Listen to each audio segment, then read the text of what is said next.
Hey guys, it's Daisy here. Welcome back to my channel. I am back again with a second Q&A. I got so many questions after my last Q&A. I decided to film another one. There were some questions that I didn't even think about, so I decided that I was going to come back and film another Q&A. If I do miss any questions, I'll probably answer them as I go along when I'm talking about the process. I did come up with another I think 6 or 7 questions, or even just to thoroughly talk about some other things that I didn't really clarify on in my first video. So let's get things started. One question that I got: what do you need when you have to buy a home? I know I explained it kind of when I was talking about it, that you need to get a pre-approval letter. The pre-approval letter basically just says that your credit is good, so you can go with your realtor and go and finally look at houses. Once you get that pre-approval letter, that's when you guys can actually go and start looking at houses. So a couple of things that you need to get a pre-approval letter: you need a decent credit score, anywhere between, I think it's 580 and up for a FHA loan and about 620 and up for a conventional loan. If I'm wrong, just tell me in the comment section. I'm not a realtor, I am not a lender. If this information is wrong, I apologize. You also need a savings for a down payment. So depending on the type of house that you're looking for or the amount of the house that you're looking for, you need to make sure that you have enough for the down payment plus the closing costs, which is about 2 to 3% of the house price.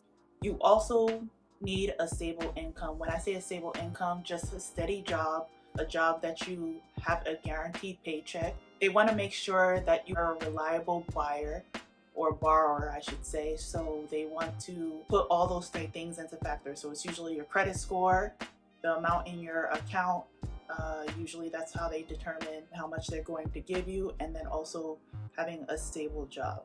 Another thing that you need is a trustworthy realtor.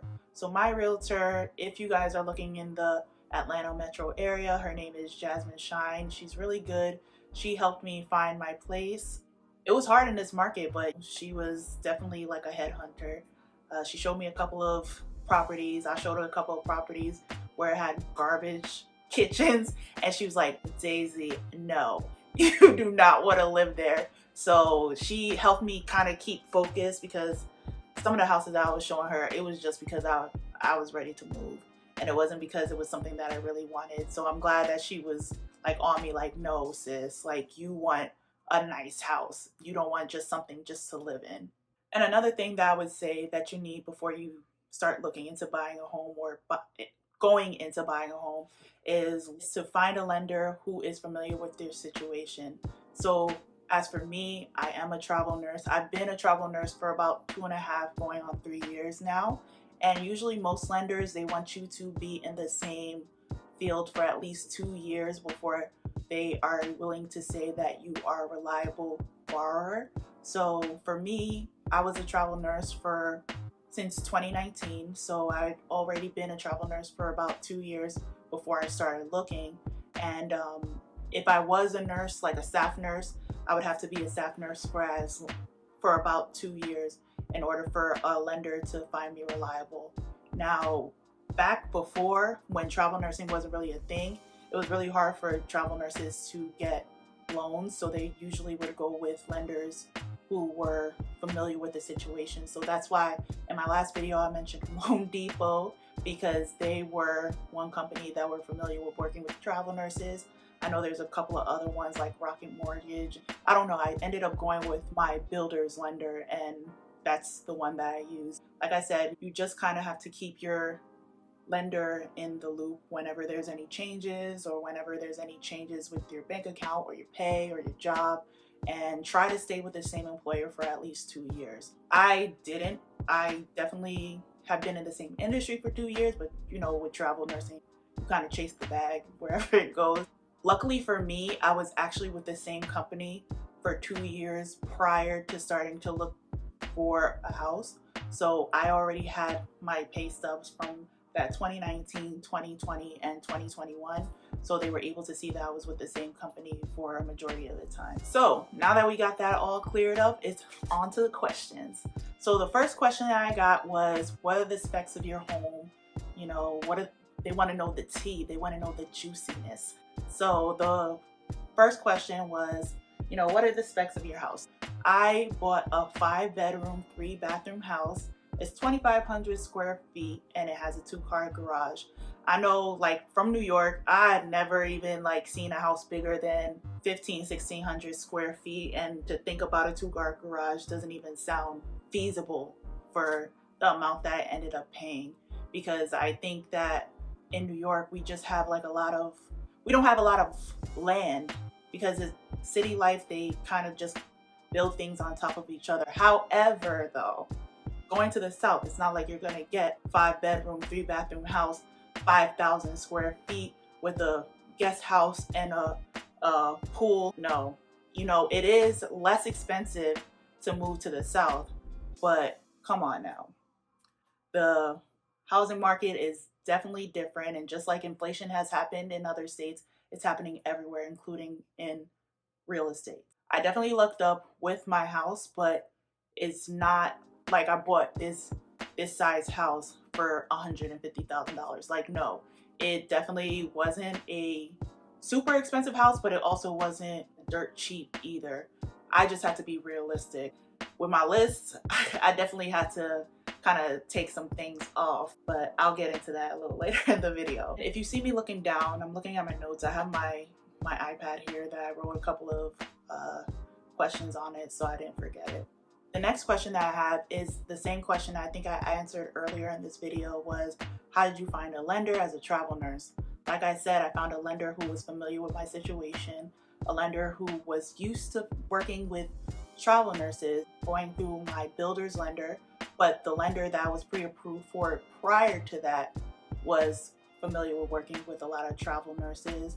I have a friend who's also building her house, and she's a travel nurse, and she was able to get pre-approved through this lender. That is not something that's unheard of. You just have to really search and kind of do your research when it comes to a lender who is open to working with you. Like, I know with the pay with travel nursing, it can fluctuate, so you also have to keep in mind what you're willing to pay, especially because you probably won't be making high money forever, but you just have to think about what is the most that I'm willing to pay on my mortgage. How much did I put down on my house? I put down 10% on my house, and I think from the 10%, the closing cost is usually about 2 to 3%, I think, of the total house. So it was also a fraction of that amount as well. What is earnest money? Earnest money, I don't know if it's something that they do in the New York or California area. I didn't hear about it until I was talking to my realtor, but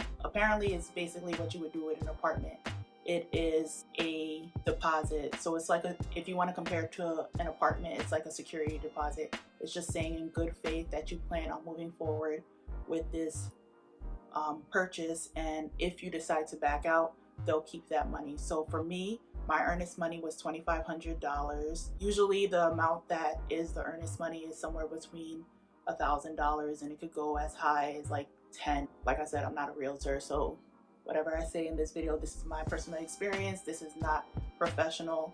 This is just all the research that I've been doing. I had to put down $2,500, and what that covers is a lot area. So the lot is the area where the house is being built on, and that goes into your closing costs and the purchase of the house. So the next question I get is, what is this list, sis? What is this list? And I'm laughing because I know initially when I sent my realtor this list, she was like, now Daisy, because my list, I know in the last videos I was saying that my list wasn't that bad. My list was a little extreme. I'm gonna put it here.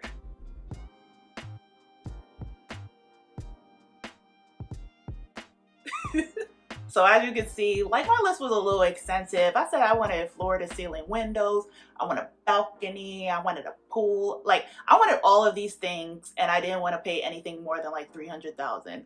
That was when my realtor was like, okay, you have to realize that you have to be realistic. So even though on my list I did get a lot of the things that I wanted, I didn't get everything that I wanted. Clearly, I didn't get floor to ceiling windows. Was I moving into a high rise? Like, what was I thinking with that?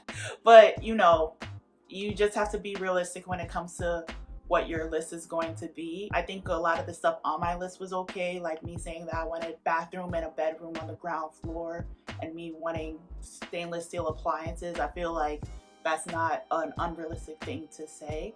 But me saying about the, you know, having a balcony and all that, you know, it depends.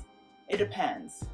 I feel like a balcony isn't something that's usually built on houses nowadays, but that's probably something that you can add on later. So that's something that's not going to come, but it's probably something that I can add on in the future. The fifth question that I got was, what are the steps to a new construction build? So with a new construction build, it comes in phases. So basically, the company releases the lot. Once they release the lot, you pay your earnest money to secure your spot. Once you're chosen for the lot, they'll let you know you'll be under contract. They'll send you a whole bunch of paperwork to sign.